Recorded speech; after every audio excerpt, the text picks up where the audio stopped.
দরকার। এই দেখুন সব মাথা নিয়ে নিয়েছি, মাছের মাথা, রুই মাছের মাথা। আর কড়াইতে তেল গরম হচ্ছে। এগুলো হলো কুমড়ো, ঝিঙে, পটল, মুখী কচু এইগুলো, আর পুঁই শাক আছে। মাছের মাথা দিয়ে পুঁই শাক। এই এখন দেখুন মাছের মাথাগুলো ভাজা হয়ে গেছে। এইবার আমি কড়াইতে তেল দিয়ে এর মধ্যে পাঁচফোড়ন দিয়ে দিচ্ছি। জিরে দিয়ে দিলাম, লঙ্কার গুঁড়ো দিয়ে দিচ্ছি। এইবার এই সবজিটা আমি দিয়ে দিলাম।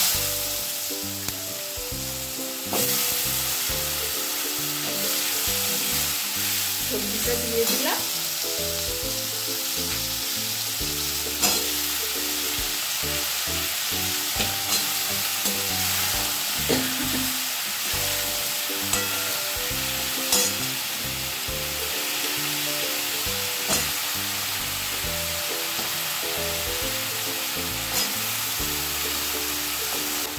দিয়ে নুন হলুদ দিয়ে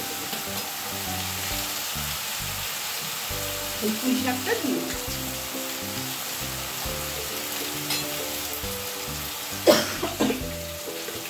খেতে খুব ভালো হয়। আপনারা এইভাবে বানাবেন, খুব ভালো লাগবে। এই যে নুন হলুদ। দেখুন মাছের মাথাগুলো সব ভেজে ফেলেছি, নামিয়ে ফেলেছি। আর পুঁই শাকটা কড়াইতে হচ্ছে, আমি আপনাদের দেখাচ্ছি। দেখুন পুঁই শাকটা হয়ে গেছে। এবার আমি কিছু কাঁচা লঙ্কা দিয়ে দিলাম। আর এবার মাথাটা দিয়ে এটা শুকোবে। এই দেখুন মাথাগুলো আমি এবার দিয়ে দেবো। এবার এটা নাড়াচাড়া করবো, আরো মানে টানবে, মজবে, তারপর নামাবো।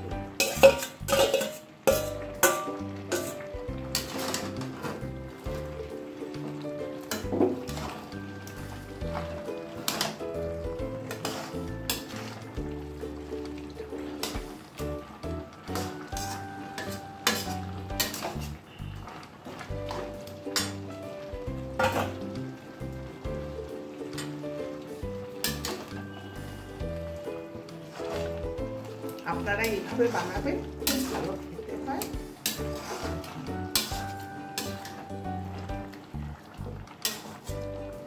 পুরো মিশে যাবে।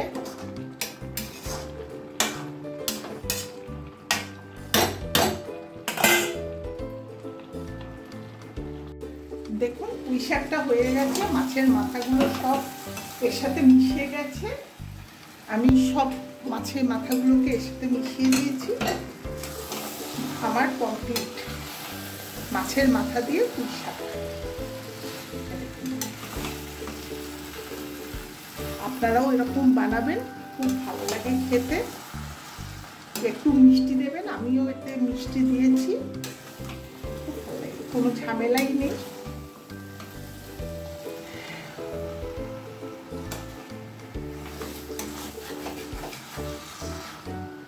ডাটা সব সেদ্ধ হয়ে গেছে, কমপ্লিট।